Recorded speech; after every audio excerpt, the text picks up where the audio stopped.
121 years ago this week, the steamship Portland arrived in Seattle with 68 miners and the first load of gold from the Klondike. Yeah, this would set off a rush to Alaska as an estimated 100,000 stampeders headed north.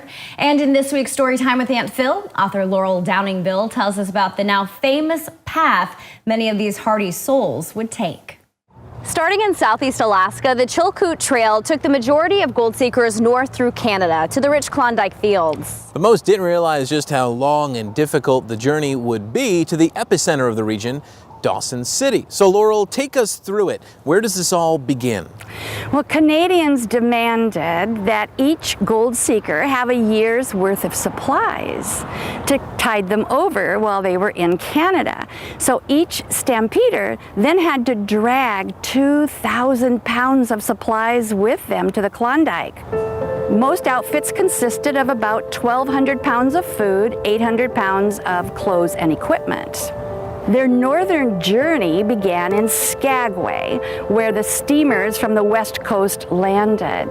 And then they had to drag their supplies 10 miles to Dyea, which was the beginning of the Chilkoot Trail, which went about 33 miles. And it had been traditionally a Tlingit trading route. A year's worth of provisions, and on top of it, isn't the Chilkoot Trail really steep? Men, women, and children had to reach the 3,739-foot summit by climbing what became known as the Golden Staircase.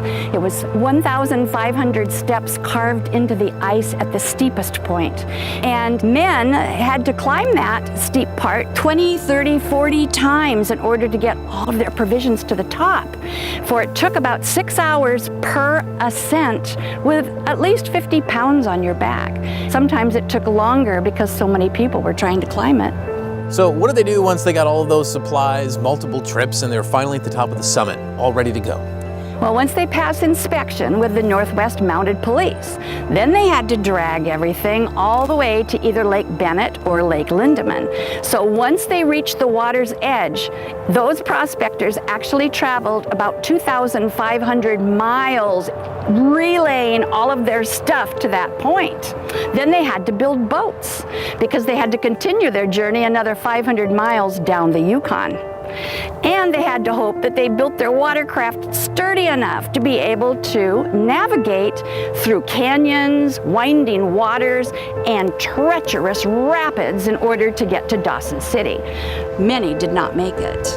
Talk about a tough journey. In all, how long did it take a miner to go from Skagway to Dawson City? Well, I'd say if they were lucky, maybe 3 months, sometimes many more months. And once they reached Dawson, they found the cost of living sky high and all the good land had already been claimed. So then they tried to sell everything that they had just spent all that time dragging to Dawson City to get the money to take them back home. Of the 100,000 who attempted that journey, only about 30,000 actually made it. And then maybe 4,000 found gold. And of course, fewer than that kept their fortunes.